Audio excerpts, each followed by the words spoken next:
할렐루야. 예수 그리스도 이름으로 하나님 말씀 함께 나누는 시간 갖도록 하겠습니다. 오늘 함께 은혜 나누실 말씀은 마가복음 5장 1절에서 20절까지 말씀이 되겠습니다. 마가복음 5장 1절에서 20절 저와 함께 한 목소리로 읽어보도록 하시겠습니다. 1절. 예수께서 바다 건너편 거라사인의 지방에 이르러 배에서 나오심에 곧 더러운 귀신 들린 사람이 무덤 사이에서 나와 예수를 만나다. 그 사람은 무덤 사이에 거처 하는데 이제는 아무나 쇠사슬로도 맬 수 없게 되었으니 이는 여러 번 고랑과 쇠사슬에 매였어도 쇠사슬을 끊고 고랑을 깨뜨렸음이로라. 그리하여 아무도 저를 제어할 힘이 없는지라. 밤낮 무덤 사이에서나 산에서나 늘 소리 지르며 돌로 제 몸을 상하고 있었더라. 그가 멀리서 예수를 보고 달려와 절하며 큰 소리로 부르짖어 가로되 지극히 높으신 하나님의 아들 예수여, 나와 당신과 무슨 상관이 있나이까? 원컨대 하나님 앞에 맹세하고 나를 괴롭게 마옵소서 하니, 이는 예수께서 이미 저에게 이르시기를 더러운 귀신아 그 사람에게서 나오라 하셨음이라. 이에 물으시되 내 이름이 무엇이냐? 가로되 내 이름은 군대니 우리가 많음이니이다 하고 자기를 이 지방에서 내어 보내지 마시기를 간절히 구하더니 마침 거기 돼지의 큰 떼가 산 곁에서 먹고 있는지라. 이에 간구하여 가로되 우리를 돼지에게로 보내어 들어가게 하소서 하니 허락하신대 더러운 귀신들이 나와서 돼지에게로 들어가니 거의 2,000마리 되는 떼가 바다를 향하여 비탈로 내리다라 바다에서 몰사하거늘 치던 자들이 도망하여 읍내와 촌에 고하니 사람들이 그 어떻게 된 것을 보러 와서 예수께 이르러 그 귀신 들렸던 자 곧 군대 집혔던 자가 옷을 입고 정신이 온전하여 앉은 것을 보고 두려워하더라. 이에 귀신 들렸던 자의 당한 것과 돼지의 일을 본 자들이 저희에게 고하매 저희가 예수께 그 지경에서 떠나시기를 간구하더라. 예수께서 배에 오르실 때에 귀신 들렸던 사람이 함께 있기를 간구하였으나 허락지 아니하시고 저희에게 이르시되 집으로 돌아가 주께서 내게 어떻게 큰 일을 행하사 너를 불쌍히 여기신 것을 내 친속에게 고하라 하신대. 그가 가서 예수께서 자기에게 어떻게 큰 일 행하신 것을 데가볼리에 전파하니 모든 사람이 기히 여기더라. 20절까지 말씀 읽었습니다. 성경은 하나님께서 우리 성도를 구원한 일에 대해서 여러 가지로 이렇게 표현하고 때로는 비유를 하기도 하고 그렇습니다. 그 가운데 이제 종에서 자유인이 되었다, 이렇게 마치 그 노예가 석방된 것 같은 그런 상황으로 이야기하기도 하고요. 그 다음에 또 우리 성도님들 잘 알고 계시듯이 애굽의 바로 왕에 휘하였던 이스라엘 백성이 이제 하나님의 은혜로 하나님의 백성으로 그 신분이 바뀌는 그런 그 역사 속의 내용을 통해서도 신약 시대 우리 성도들이 구원받는 그런 일을 이렇게 비유하고 있다라는 거 다 그렇게 알고 계시죠? 그 다음에 또 추상적으로 이렇게 표현하는 경우도 있습니다. 흑암의 권세에서 광명의 권세로 옮겨졌다, 이렇게 또 표현하는 경우도 있다라는 것입니다.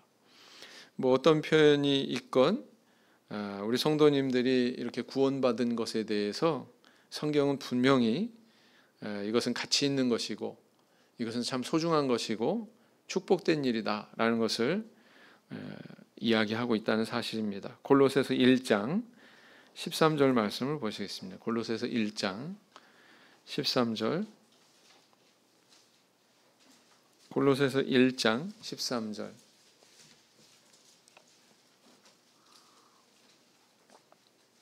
같이 읽겠습니다. 시작.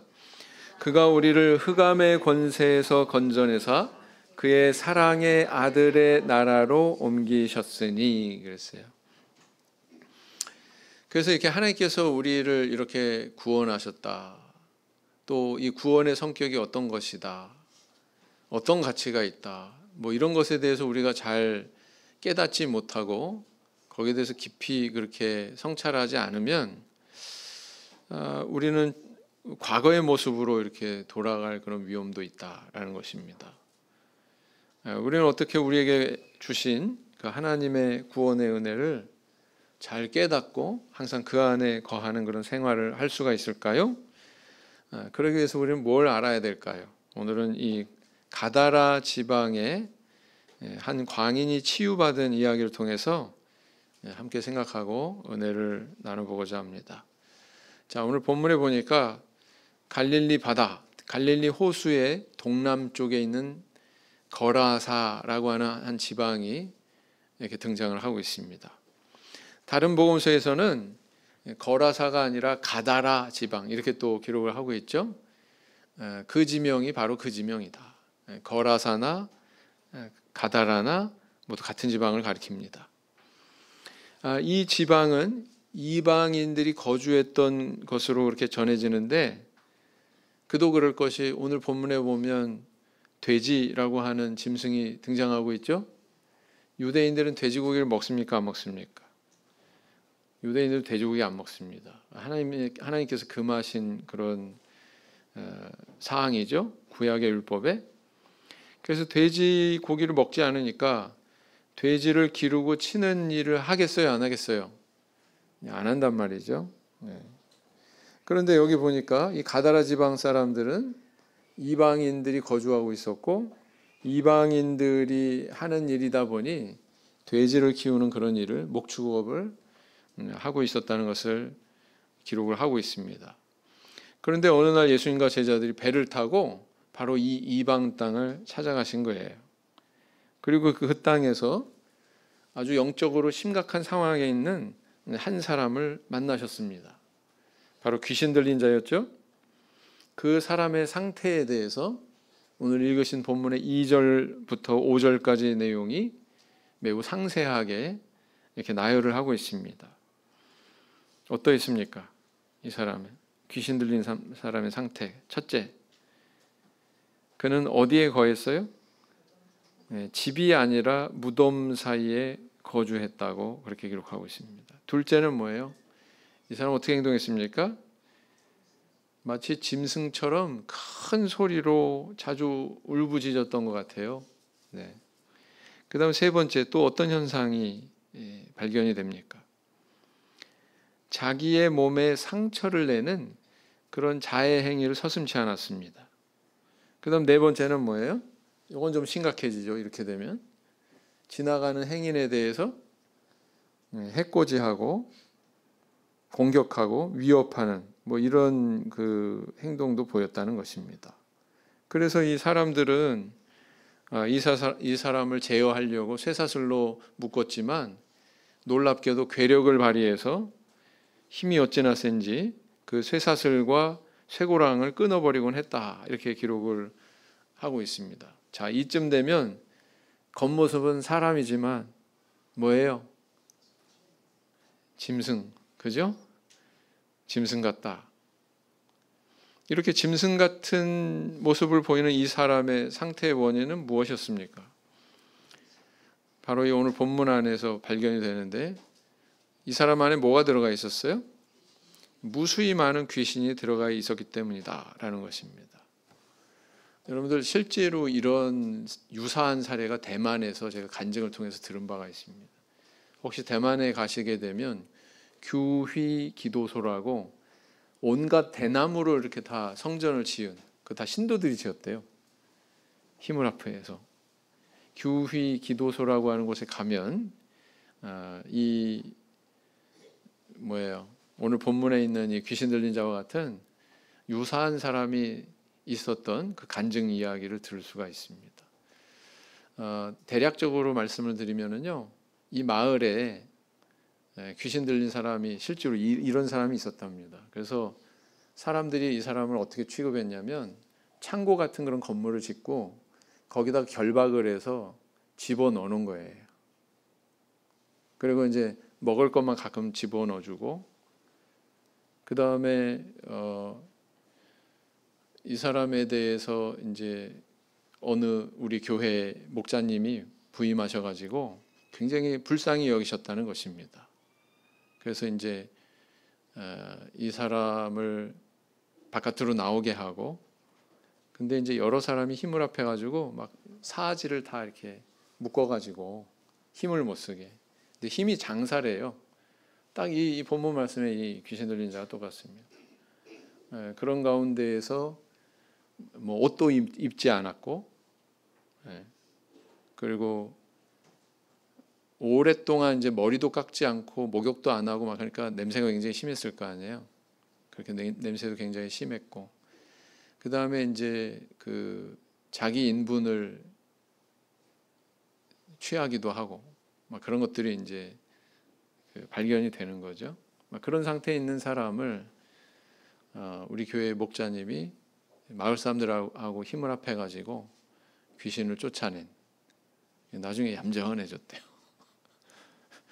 그래서 우리 교회가 그 마을에 우리 교회 복음이 굳게 뿌리 내릴 수 있었다라고 하는 그런 짧은 간증을 들었거든요. 혹시 기회가 되시면 교위 기도소의 임 집사님한테 찾아가셔서 그 간증을 해달라 이렇게 부탁을 하시면 될 것 같습니다. 자, 아무튼 이렇게 귀신 들려서 정상적이지 않은 마치 짐승과도 같은 상태에 있던 이 사람에 대해서 예수님께서는 아주 순식간에 고쳐주시게 되죠. 귀신들을 명해서 그 사람으로부터 나오라 이렇게 명령하게 되고, 그 사람으로부터 나온 귀신들은 어떻게 요청합니까? 저 돼지떼 안에 들어가게 해주세요 이렇게 요청을 합니다. 그래서 이제 이 돼지떼 안에 들어가도록 그렇게 허락을 했더니 갑자기 이 돼지떼가 바다로 내리달아서 전부 몰사했다고 하는 이런 사건입니다. 그 후에 또 어떤 일이 일어났어요? 이를 목격한 거라사 사람들이 막 때로 몰려왔습니다. 그래서 예수님께 몰려와가지고 뭘 요청하냐면 우리 지방에서 떠나달라고 이렇게 말했다는 거죠. 여러분, 예수님이 저 갈릴리 호수 저편에서는 어떠 하셨어요? 아유, 떠나지 마세요. 모든 사람이 주를 찾습니다. 뭐 이런 예수님이었잖아요. 근데 이 이방 지역에서는 어땠습니까? 떠나주세요. 이렇게 요청을 하고 있는 것을 보게 되죠. 그래서 이제 그곳을 떠나시면서 고침받은 또 그 사람에게 네가 지금 경험한 일을 내 친속에게 가서 고해라 이렇게 명령하시는. 그래서 또 그 명령대로 이 치유를 입은 이 사람이, 짐승에서 사람으로 된 이 사람이 가서 그 지방에, 데가볼리 지방에 있는 많은 사람들에게 이 사실을 전했다라는 것으로 기록이 끝나고 있습니다. 먼저 거시적인 측면에서 이 사건이 전달하는 메시지가 있습니다. 뭐냐면은 그건 이방인이 거하는 땅에, 그것도 아주 부정하고 불결한 귀신 들렸던 사람이 이렇게 치유되었다고 하는 것은 장차 예수님의 복음이 불결한 이방인의 땅을 깨끗이 정화할 것이다 라는 것을, 그 미래사를 상징적으로 보여주고 있다, 복선을 깔고 있다 이렇게 볼 수가 있습니다. 실제로 이런 예수님께서 행하신 이 기적 이후에 이게 어떻게 실현이 됩니까? 오순절날 제자들이 이제 성령 받죠? 교회가 성립됐습니다. 그리고 그 사도와 제자들이 가서 말씀을 가르치고 기적 이사를 행하는 가운데 이방 땅이 점점 복음화됩니다. 그렇죠? 그래서 영적으로 보면 불결하고 부정한 그 이방인의 세계가 하나님의 복음으로 깨끗하게 정화가 되게 되죠. 그게 사도행전에서 실현이 되는 것을 우리는 발견하게 됩니다. 그게 그냥 된 건 아니란 말이죠. 예수님이 복음서에서 이렇게 이방 땅에 행하신 씨 뿌리는 사역이 있었어요, 없었어요? 오병이어 기적만 있는 게 아니라고 그랬죠. 칠병이어 기적도 있다고 그랬죠. 오병이어 기적은 대상이 유대인을 겨냥해서, 칠병이어 기적은 대상이 이방인을 겨냥해서 그런 것으로 보여집니다. 그래서 7이라고 하는 숫자는 뭐라고 그랬어요? 이방인의 상징적인 숫자다. 완전수라고도 이야기하지만 복음서에서는 특히 이방인을 대표하는 완전수다. 이렇게 완전수가 아니라 이방인을 대표하는 수다, 상징하는 수다 이렇게 말씀드렸었죠. 그렇습니다. 사실은 예수님께서 사마리아 여인과 대화가 있었고요. 사도행전 8장에서 사마리아 전도되는 일이 있었잖아요. 그리고 이방 땅에 이렇게 복음이 전해지고 그 땅이 복음으로 깨끗하게 정화되는 일이 있기 전에 예수님께서는 바로 이런 거라사 땅을 정화시키는 그런 일을 통해서 미래사를 미리 알리고 계시는 것이다. 이렇게 볼 수 있다는 거죠. 그런 차원에서 이 사건이 의미가 있다라는 것입니다. 또 한편으로는 이런 귀신이라고 하는 영물에 대해서 우리에게 간접적으로 교육을 시켜주고 있다라는 것을 또 의미 삼을 수가 있습니다. 귀신이 있어요, 없어요? 있어요. 분명히 있습니다. 제가요 그저께 전화를 받았어요. 천안교회에 있는 김반석 장로님한테. 목자님, 지금 우리 담임 목자님은 미국에 가서 영은의 강사로 지금 사역 중이시고 그래서 목자님한테 하는 수 없이 전화를 했습니다. 왜 그러세요? 인도네시아의 구도자인 그 자매가 아니고 그 젊은 여자 학생들이 뭐라고 불러야 되나? 여학생들이 있는데 그 여학생들 중에는 비비라고 하는 성령 받은 그리고 교회 생활을 지금 중단하고 있는 사람이 있고 자비라고 하는 귀신 들린 사람이 있다. 7명이 토요일 안식일에 설악산을 가자고 그러고 가다가 이 귀신 들린 자비라고 하는 친구가 여학생이 막 발작을 일으킨 거예요. 그래가지고 비비라고 하는 그 성령을 받고 교회 생활을 안 하고 있는 자매를 막 겨냥해서 막 해코지 하려고 하고 그래가지고 너무 당혹스러워서 전부 다 떼로 몰려서 발걸음을 돌려 천안교회로 왔다는 겁니다. 근데 이거 우리가 뭐 이렇게 둘러서 기도도 하고 그랬지만 아무런 차도가 없다고 이거 어떻게 해야 되냐고 그러면서 문의를 해온 거예요. 그래서 상태가 어떠냐? 그러니까 정상이 아니라는 겁니다. 확실히 이렇게 귀신 들렸다라는 게 직감이 된다는 거예요. 귀신 있어요, 없어요? 네, 있어요. 그래서 어떻게 됐냐고요? 우리 교회에서 그렇게 와서 차도가 없는 것 같으니까 병원으로 갔다가 성당으로 갔다가 왔다 갔다 다니고 있습니다. 지금 신앙이 있어서 우리 교회 온 게 아니죠? 그래서 이렇게 귀신의 존재에 대해서도 우리에게 교육을 하고 있다라는 겁니다. 귀신은 어떤 성향이 있어요? 본래 사람의 이 영혼 안에는 누가 좌정하셔야 돼요? 하나님이 좌정하시는 곳이에요. 하나님이 우리 안에 거하셔야 됩니다. 그게 정상이죠. 그런데 마귀는 이걸 흉내내요. 귀신을 통해서 또 그렇게 조장을 합니다. 그러니까 하나님이 거하셔야 되는 그 자리에 자기가 앉고자 한다라는 거죠. 네. 그래서 만약에 사람 안에 들어가지 못하면 뭐 안에라도 들어가려고 해요? 돼지떼 안에라도 들어가려고 한다라는 거 보여주고 있지 않습니까? 네. 분명히 이런 영물은 존재한다. 귀신은 존재한다라는 것을 우리에게 교육시켜주고 있다라는 것을 알 수가 있습니다. 자, 그런데 또 오늘 이 본문은 다른 관점에서 우리에게 뭘 또 가르쳐주고 있냐면 우리가 받은 구원의 성격에 대해서 또 교육하고 있다 이렇게 볼 수가 있습니다.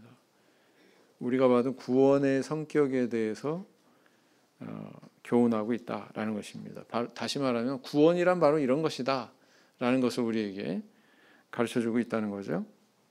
자, 구원이란 뭘까요? 이 본문 말씀의 내용을 통해서 우리에게 전달하는 내용은 구원이란 잃어버린 인간 본연의 형상을 되찾는 게 구원이다 라는 것입니다. 자, 귀신 들린 자가 거한 장소가 어디였다고요? 무덤이었다 이렇게 얘기합니다. 우리 성도님들 오해하지 말아야 될 것은 무덤 사이에 거했다 그러니까 두 개의 무덤, 분봉이 이렇게 있고 또 분봉이 이렇게 있어서 무덤과 무덤 사이에 거했다, 이렇게 상상을 하기가 쉽거든요. 근데 전에도 이제 제가 사진으로 보여드렸지만 유대인들의 그 장례 문화는 우리랑 달라요. 그렇죠? 매장 풍습이 우리와 다릅니다. 그들은 이렇게 돌로 된 곳에 구멍을 파가지고 굴을 내서 그 안에다가 묘실을 만들죠. 그래서 또 돌문을 이렇게 동그란 돌문을 굴려가지고 무덤을 닫습니다. 그 안에는 커다란 공간이 있지만 그곳 이외에도 나중에 이제 뼈들을 수습해가지고 이렇게 집어넣는 작은 또 묘실들을 구멍을 만들어 놓습니다. 그러니까 이 무덤 사이에 있었다고 하는 것은 바로 그 돌문으로 열었다 닫았다 하는 그 무덤 소굴 안에, 굴 안에 거했다, 이런 뜻이란 말이에요. 그죠? 자, 죽은 시체를 묻어 두어야 되는 무덤에 사람이 거하고 있었다라는 거예요. 자, 소는 어디에 있어야 되죠? 소는 외양간에 있어야 되고, 말은 마구간에 있어야 되고, 사람은 집에 있어야 되고. 근데 이 사람은 집에 있는 게 아니라 어디 있었어요? 무덤 사이에 있었다라는 것입니다. 사람이면 마땅히 있어야 하는 그 자리에 있는 것이 아니라 그 자리를 떠나서 죽은 사람이나 있어야 되는 그 자리에 거했다라는 것입니다. 이것은 어찌 보면 하나님께서 창조하신 그 본연의 자리에 있지 않고 그 자리를 떠나서 참 아주 비천한 자리로 나앉은 인간의 그런 영적인 상태를 상징하고 있다, 이렇게 볼 수가 있습니다. 그리고 또 이 사람 뭐 했어요? 짐승처럼 막 소리를 질러댔죠. 맹수가 막 포효하듯이 그렇게 울부짖었을 겁니다. 동일한 기사를 기록한 누가복음 8장 27절에 보면은요, 또 다른 사실을 기록하고 있는데 이 사람은 옷을 입지 않았다, 이렇게 기록을 하고 있습니다. 벗은 몸으로 다녔다, 이렇게 기록하고 있어요. 8장 27절 한번 찾아보겠습니다. 누가복음 8장 27절.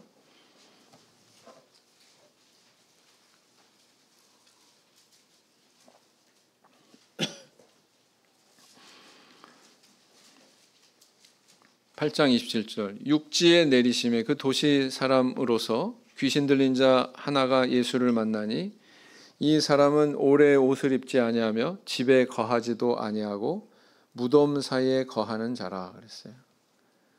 옷을 벗고 다닌다는 것은 인간으로서 당연히 나타내야 되는 그런 수치심이 있다는 거예요, 없다는 거예요? 수치심을 느끼는 그런 기능이 상실이 된 거예요. 뭔가 망가져 있죠? 이렇게 난폭하고 기괴하고 수치심도 없고 이상하게 행동하는 이런 자를 우리는 짐승이라고 합니다. 근데 이 사람이 예수님을 만나고 그 안에 있던 귀신이 다 물러난 다음에는 정말 거짓말처럼 과거의 그 모습은 온데간데 없고 얌전하게 그냥 예수님 앞에 이렇게 무릎 꿇고 앉게 되었다고 하는 그런 서술을 우리는 발견하게 되죠. 마가복음 5장 15절에 보니까 뭐라고 기록하고 있어요? 예수께 이르러 그 귀신 들렸던 자, 곧 군대에 집혔던 자가 옷을 입고, 뭐라고요? 옷을 입고 정신이 온전하여 앉은 것을 보고 두려워하더라 그랬어요. 누가 두려워한 거예요? 몰려온 사람들, 그 마을 사람들. 이것은 인간이 구원을 받는다고 하는 것이 어떤 특징이 있는지를 우리한테 설명해 주고 있습니다. 구원이라는 것은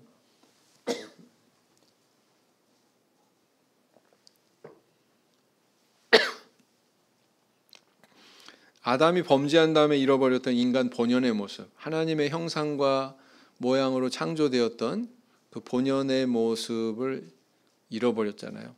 아담 범죄 후에. 그것을 다시 이렇게 회복하는 과정이 바로 구원이다라는 것을 알 수가 있습니다.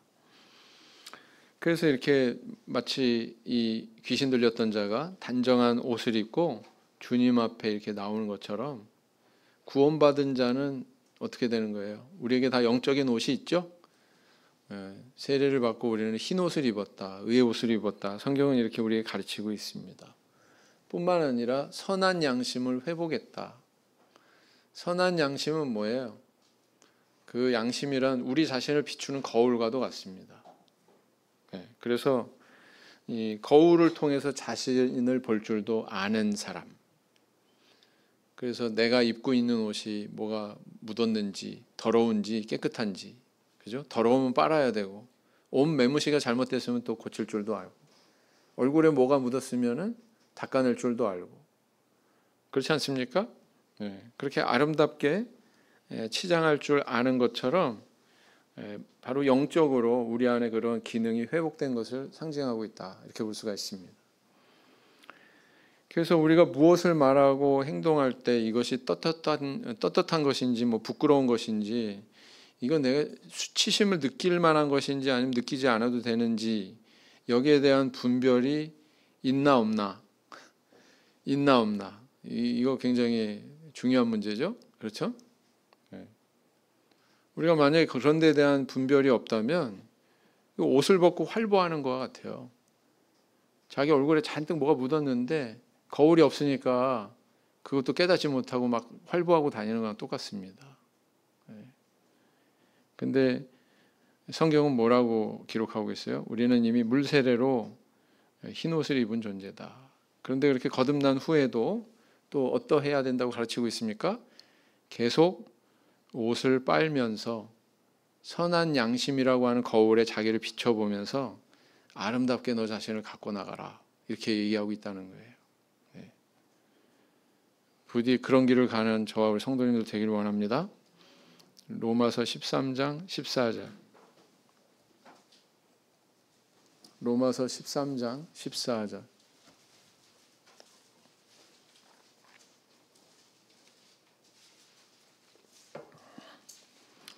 로마서 13장 14절. 같이 읽겠습니다. 시작. 오직 주 예수 그리스도로 옷 입고 정욕을 위하여 육신의 일을 도모하지 말라 그랬어요. 두 번째는 뭐냐면, 구원이란 뭐냐? 그건 마귀의 권세에서 예수님의 권세로 되돌아간 것이다 라는 것입니다. 다시 이제 마가복음 5장 2절에서 5절, 이 사람의 상태에 대해서 기록한 내용을 보면, 이 귀신 들린 자의 행태 중에 하나가 뭐냐면은 쇠사슬과 고랑을 수차례 끊었다, 이렇게 기록을 하고 있습니다. 엄청난 괴력을 발휘했죠. 어떻게 이런 괴력이 가능했을까? 9절에 의하면 예수님은 그 원인에 대해서 단박에 아셨어요.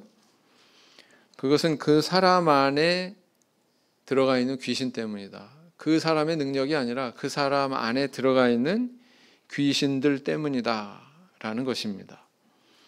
예수님이 그 귀신들에게 이름을 물었을 때 뭐라고 대답하고 있어요? 우리는 군대입니다, 이렇게 소개합니다. 이 군대라고 하는 단어는 고유명사가 아니에요. 그게 내 이름이 무엇이냐 이렇게 물었다고 해서 고유명사의 이름으로 대답했다, 이렇게 생각하시면 안 됩니다. 그게 아니고 우리는 레기온입니다, 이렇게 대답을 한 건데, 이 레기온이라고 하는 것은 뭐냐면 이게 군대 안에서 쓰여지는 단위 이름입니다. 군대의 단위, 규모의 단위를 명하는 건데, 6,000명의 보병과 120명의 기병으로 구성이 된 연대급 군부대를 일컬어서 레기온, 이렇게 얘기합니다. 어마어마한 거죠. 규모가 6,000명에다가 뭐 120명의 기병, 이렇게 하면 어마어마하잖아요. 그래서 이 레기온이라고 이렇게 소개한 것을 보면 이 한 사람 안에 엄청나게 많은 귀신이 들어가 있었구나라는 것을 반영하고 있는 거예요. 이런 사건을 보면 우리는 마귀의 특징을 알 수가 있는 거죠. 사람보다 힘이 셉니다. 그리고 여럿이 모여서 때를 지으면 훨씬 더 큰 힘을 발휘합니다. 그래서 이 사건은 바로 이런 마귀라고 하는 존재의 유무, 그 다음에 그 마귀가 나타내는 어떤 특징에 대해서도 분명히 증거하고 있습니다. 놀라운 것은 그렇게 포악하고 괴력을 발휘했던 이 사람이 정말 급작스럽게 얌전해졌다는 거예요. 쇠사슬을 끊을 만큼 포악하고 강한 귀신들이 예수님 앞에서는 순한 양이 됐습니다. 아무런 저항도 못하고 위력도 발휘하지 못하고 달려와서 절했다고 그렇게 기록하고 있죠. 5장 6절에 뭐라고 그랬어요? 그가 멀리서 예수를 보고 달려와 절하며 그랬어요. 귀신들이 예수님이 누군지 알아요? 알아요? 몰라요? 아는데 귀신같이 알아요. 그죠? 우리 참회수교회 성도가 섞여 있으면 점쟁이들이 친대요? 못 친대요? 그런 얘기 안 들어보셨어요? 점괘가 나온대요? 안 나온대요? 땀을 흘리고 별 용을 써도 안 나온답니다. 아무래도 저기 예수 믿는 사람 있어요. 좀 나가주세요. 이렇게 얘기한다고 그러죠? 네, 그렇습니다. 그래서 이런 사실을 보면 마귀의 능력이 아무리 강력해도 하나님 앞에서는 아무것도 아니구나. 예수 그리스도 앞에서는 아무런 힘도 발휘하지 못하는구나 라는 것을 알 수가 있습니다. 구원이란 뭐냐? 이처럼 아주 강력한 마귀의 지배 아래 있던 영혼이 풀려나서 자유를 얻는 것이다. 그것이 바로 우리의 구원이다. 이렇게 설명하고 있다는 것입니다. 근데 우리는 어떤 삶을 살고 있나요? 우리는 정말 마귀의 휘하에서 벗어난 존재로 살고 있나요? 여러분들 그런 얘기 들어보셨습니까? 메추라기가 있는데요. 그 메추라기를 파는 인도의 어느 시장에 상인이 메추라기 다리에다 끈을 묶고 말뚝에다가 반대쪽 끈을 이렇게 결박을 해서 못 도망가게 매달아 놓는답니다. 그러면은 이 메추라기는 그 말뚝을 중심으로 동심원그러면서 왔다 갔다만 하는 거예요. 동그랗게. 아무리 도망가려고 해도 원을 그릴 뿐입니다. 어떤 이제 그 기독교인이 그 메추라기를 불쌍히 여겨가지고 값을 치르고 몽땅 다 사서 풀어주세요 그랬대요. 풀어주세요. 그래가지고 이 사람 뭐라고요? 풀어주라고요. 예, 알겠습니다. 그래서 이제 다 풀어줬는데 메추라기들이 날아서 도망갔을까요? 아니랍니다. 어떻게 행동했다고요? 그 말뚝 주변을 동심원을 그리면서 계속 돌아다니고 있더래요. 자기가 이렇게 결박돼 가지고 돌아다니던 그 범위 바깥으로 못 나가는 거죠. 그죠? 그게 습관이 돼 가지고 학습이 돼 가지고 거기서 벗어나지 못하고 계속 맴돌고 있더라는 것입니다. 우리도 어찌 보면 우리 구원의 사실에 대해서 또 구원의 성격에 대해서 제대로 이해하지 못한다면 우리도 똑같은 길을 갈 수 있다는 거죠. 세상 사람들하고 똑같이. 배고파서 먹을 것 구하는 거, 그거 짐승도 합니다. 내게 상처 주고 공격하는 사람한테 화내고 공격하는 거, 그거 짐승도 해요. 그렇지 않습니까? 짐승도 합니다. 자기 자식 끔찍하게 사랑해가지고 먹을 거 양보하는 거, 짐승들도요 자기 새끼부터 먼저 먹인대요. 그건 누구도 해요? 짐승도 합니다. 그것도. 근데 하나님의 자녀들은 이 짐승이 나타내는 모습 이상의 모습을 나타내라 라는 거죠. 너희들은 세상 사람들이 나타내는 모습 이상의 모습을 나타내야 된다. 그건 다 이방인들이 하는 거잖아. 너희들은 그 이상이 돼야 돼. 이게 우리 하나님의 목소리 아닙니까? 주님께서 산상보훈에서 말씀하시는 또 목소리 아닙니까? 그래서 우리는 그리스도의 자녀로 부르심을 받은 존재고 짐승과는 비교가 안 되는 그런 존귀한 존재로 부르셨다는 이 사실 항상 기억하고 살아가는 저 우리 성도님들 되기 원합니다. 베드로후서 1장 4절 베드로후서 1장 4절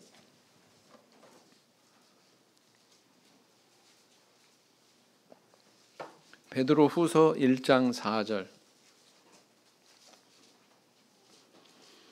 베드로후서 1장 4절 같이 읽겠습니다. 시작. 이로써 그 보배롭고 지극히 큰 약속을 우리에게 주사 이 약속으로 말미암아 너희로 정욕을 인하여 세상에서 썩어질 것을 피하여 신의 성품에 참여하는 자가 되게 하려 하셨으니. 그 다음 세 번째, 우리의 구원은 예수님과의 교제를 기뻐하게 되는 것이다. 이것을 우리한테 가르쳐주고 있습니다. 구원받은 자는 어떤 자예요? 예수님과의 교제를 기뻐하게 되는 자입니다. 마가복음 5장 18절, 다시 본문으로 돌아가셔서 보시면 이 귀신 들렸다가 치유받은 자가 예수님 앞에 뭐라고 간구했어요? 간구의 내용이 뭐예요? 18절, 5장 18절에 뭘 간구했어요? 예수님한테 함께 있기를 간구했다. 이렇게 기록하고 있습니다. 예수님과 함께 있기를 간구했다. 예수님, 나 예수님하고 같이 있고 싶어요. 예수님, 딴 데 가지 마세요. 같이 있어요. 뭐 이렇게 요청을 했나 보죠. 그런데 이와 정반대의 다른 태도를 나타낸 자들이 있었습니다. 이 사람과는 어떤 사람들이에요? 바로 거라사 마을의 사람들. 이 사람들은 예수님을 향해서 나오더니 떠나달라고, 자기들 지방에서 떠나달라고 이렇게 요청했어요. 이거는 같이 거하기를 원하는 게 아니잖아요. 정반대잖아요. 왜 그랬습니까? 보통 우리가 상식적으로 생각하면, 야, 이렇게 귀신 들렸던 자가 이렇게 나왔어? 저분 참 대단한 분이다. 범상치 않은 분이네. 저분 우리 마을에 오래도록 우리와 함께 있게 해야 되겠다. 우리 마을의 이런 어려운 문제들 다 해결해 줄 수 있는 분이겠네. 선생님 여기 오래 계세요. 이렇게 말하는 게 마땅할 것 같은데 이 사람들은 왜 이런 요청을 했을까요? 우리 마을에서 떠나주세요. 당신을 원하지 않습니다. 왜 이렇게 얘기했을까요? 문고리 신방 다닐 때, 여기저기 전도하러 다닐 때 이런 음성 많이 듣는 경우 있지 않아요? 난 원치 않아요. 떠나주세요. 전화하지 마세요. 방문하지 마세요. 이런 음성 들려주는 사람들 있어요? 없어요? 있죠. 이 사람들 왜 그랬을까요? 자, 그들은 이 한 영혼이 치유받아서 온전케 되는 일에는 사실은 관심이 없었어요. 어디에 관심이 있었어요? 돼지떼가 죽은 데 관심이 있었어요. 여러분, 돼지가 한 마리 20만 원쯤 되면 이 사람들 얼마나 손해본 거예요? 돼지떼가 몇 마리라고 그랬습니까? 죽은 돼지떼가. 곱하기 하면 얼마쯤 돼요? 손해본 게. 4억 아니에요? 4억? 20만 원 곱하기 2,000마리. 그러면 4억 아니에요? 4억이죠? 4억을 손해했어요. 보통 손해가 아니죠? 어마어마한 손해죠? 그죠? 수학을 잘하시는 우리 박 집사님이 계산이 늦으신 거 보니까 어마어마한 숫자예요, 이게. 그죠? 엄청난 손해를 본 거예요. 그러니까 이 사람들은 우리는 더 이상 손해보고 싶지 않아요. 우리에게 어떤 또 이상한 일이 발생할지 모르니 더 손해보는 일이 발생하기 전에 떠나주세요. 이렇게 얘기한 거라고요. 맞죠? 자, 그러면 이 사람들의 관심은 어디에 있는 겁니까? 한 영혼이, 짐승의 모습을 했던 한 영혼이 정말 정상적인 사람다운 사람의 모습으로 회복된 데 관심이 있어요? 없어요? 그건 관심이 없어. 오로지 어디에 관심이 있어요? 돼지가 죽어가지고 우리 생업이 엄청난 타격을 입은 물질적인 데만 관심이 있는 거예요. 그렇지 않습니까? 여러분들 전도할 때 조심해야 돼요. 저 사람이 교회에 뭔가 호의를 베풀기 때문에 교회가 뭔가 자기한테 돌아오는 실질적인 유익이 있기 때문에 물론 그런 것도 베풀어야 됩니다. 근데 그게 목적이 되면 안 돼요. 그걸 통해서 우리의 진심과 우리의 신앙과 우리의 사랑이 전달돼야 되는데 물질만 전달되면 안 되는 거란 말이죠. 그죠? 조심해야 됩니다. 그래서 그런 물질적인 손해를 보는 것이 두려웠기 때문에 이 사람들은 예수님에게 떠나달라고 그렇게 요청을 한 것입니다. 반면에 이 치유받은 이 광인은 어떻게 됐어요? 예수님과 함께 거하고자 교제하기를, 계속 함께 동거하기를 그렇게 요청했다는 것입니다. 그래서 이 구원의 가치를 아는 자는 즐기게 돼 있어요. 근데 이 구원의 가치에 대해서 모르는 자는 이해조차 못합니다. 여러분들 그런 얘기 들어보신 적 있어요? 불신자인 친척분한테, 야, 너네들은 맨날 모여가지고 뭐 술도 안 마시지, 담배도 안 피지, 노래도 안 부르지, 뭐 춤도 안 추지, 뭐 하면서 이렇게 맨날 재밌다고 모여가지고 뭐 하냐 도대체, 하는 게 뭐냐, 뭐 이렇게 하는 얘기 들어보신 적 있어요, 없어요? 네? 네. 전 그런 얘기 들어본 적이 있거든요. 그 남자애들끼리 모여가지고 뭐 하는 거야? 맨날 뭐 기집애들도 아니고 말이야, 뭐 그러면서 이야기한다고 담소하면서 그게 그렇게 재밌냐? 이렇게 모르는 거예요, 그 세계를. 우리는 어떻습니까? 인도네시아에 와서 그 짧은 교제하는 순간에도 너무나도 즐겁잖아요. 그 가치를 알고, 그 기쁨에 우리는 다 참여할 수 있지 않습니까? 근데 모르는 사람은 모르는 거예요.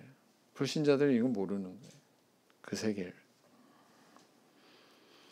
가치를 모르면 어처구니 없는 언사가 나오는 겁니다.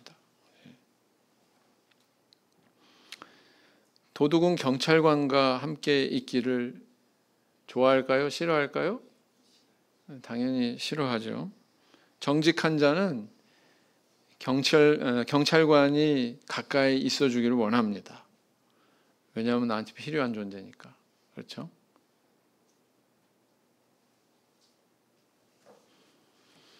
우리에게 주님과 함께 이렇게 교제하고 동거하는 그런 즐거움이 항상 있기를 원합니다. 우리 성도님들 진정한 그 교제의 가치, 하나님과 교제하고 성도와의 교제를 통해서 내가 얻게 되는 기쁨과 보람, 그것을 항상 향유하시는 저 우리 성도님들 되길 원합니다. 그 다음 네 번째는 뭐냐면 하나님의 구원의 은혜를 전파하게 만든다는 것입니다. 구원은 하나님의 은혜를 전파하게 만든다. 사람을 변화시키죠. 마가복음 5장 20절 마지막 절에 뭐라고 기록하고 있습니까? 그가 와서 예수께서 자기에게 어떻게 큰일 행하신 것을 데가볼리에 전파하니 그랬어요. 데가볼리 할 때 이 볼리는 폴리스를 의미합니다. 볼리, 폴리스. 데가볼리라고 하는 이 지방에 이 사람이 전하고 다녔다는 거예요. 예수님께서는 야, 네 친속한테 전해라. 근데 친속한테만 전한 게 아니에요. 이 사람은 어디까지 전했어요? 데가볼리, 이 도시 전체에 자기가 경험한 이 은혜를 전했다는 것입니다. 그래서 이렇게 구원의 은혜를 받게 되면 어떻게 돼 있어요? 전파하게 돼 있습니다. 그 구원의 은혜를 통해서 자기 간증이 이루어지고 그 간증 속에 자기가 체험한 그런 하나님의 커다란 은혜, 거기에 대해서 입 다물고 가만히 있을 수 없게 된다는 거죠. 그래서 그것을 전하게 되고, 전할 때 친속에게 뿐만 아니라 자기 가족에게 뿐만 아니라 많은 사람들에게 그것을 전하게 되어 있다라는 것입니다. 구원엔 바로 이와 같은 특징이 있습니다. 수원교회 어느 자매님은 최근에 안산교회로 교적을 옮기셨는데요. 이분이 굉장히 마음에 뜨거운 열정이 있습니다. 가족들을 전도해야 되겠다. 친척들을 전도해야 되겠다. 그래서 자기 남동생을, 그분의 남동생을 전도하고자 이렇게 교적을 옮기셨습니다. 근데 하나님께서 그 마음을 아셨는지 아주 수월하게 우리 아들 저 골칫거리 아들 좀 데리고 교회 좀 나가라고 그러더니 아들이 잘 적응 못하는 것 같으니까 아유 내가 모본부에서 나부터 먼저 나가야지 나온대요. 감사하죠. 네. 참 감사하지 않습니까? 이렇게 길을 열어주시는 하나님입니다. 동북교회에서는 정말 최근에 세례 받으시고 성령 받으신 그런 할머니가 계시죠. 근데 이분은 본래 불교 골수분자셨는데 딸이 수원교에 또 적을 두고 있는 우리 신도입니다. 근데 이 어머니를 위해서, 어머니 전도를 위해서 정말 평생 기도한 거예요. 본인이 신앙 안에 들어온 그 학창 시절부터 이 어머니의 구원을 위해서 평생 기도한 겁니다. 정말 우리 하나님께서 그 기도에 응답하셔가지고 그렇게 닫혀있던 어머니의 마음을 딸이 오면은요 아주 거북하대요. 빨리 갔으면 좋겠다. 쟤 왜 아직도 안 가지? 굉장히 불편하답니다. 딸이 왔는데 왜 이렇게 불편할까요? 아들은 불편하잖아요, 그죠?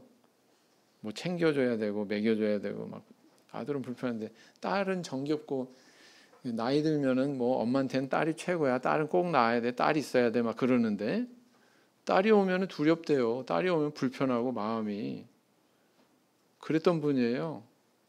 아무리 얘기해도 뭐 신방 가도 목사님 신방 가도 그렇게 철옹성 같이 마음의 문을 닫고 있던 그분이 결국에는 마음을 여셨습니다. 그래서 세례받고 대만 가가지고 또 성령까지 받으셨거든요. 감사하죠? 네. 그래서 이처럼 참 우리 하나님의 구원의 은혜는 놀라운 능력이 있습니다. 구원에는 이런 특징들이 있습니다. 이 쇠사슬의 결박이 풀린 이 사건을 통해서 하나님께서 우리에게 가르쳐주고 계시죠. 구원은 어떤 거예요? 하나님이 창조하신 인간 본연의 모습을 회복하는 거다.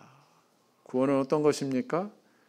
그것은 마귀의 권세에서 하나님의 권세 아래로 이사가는 거다 이야기하고 있습니다. 구원은 또 뭐예요? 예수님과의 교제를 기뻐할 줄 아는 영혼이 되는 것이다 라는 것입니다. 또 구원이란 복음 전파의 사명을 감당하게 만드는 것이다 라는 것입니다. 우리는 구원받았습니까? 구원받은 자가 나타내는 모습이 이러할진대 이 사람의 모습을 쫓아가는 저와 우리 성도님들 되길 원합니다. 묵상기도 하시겠습니다.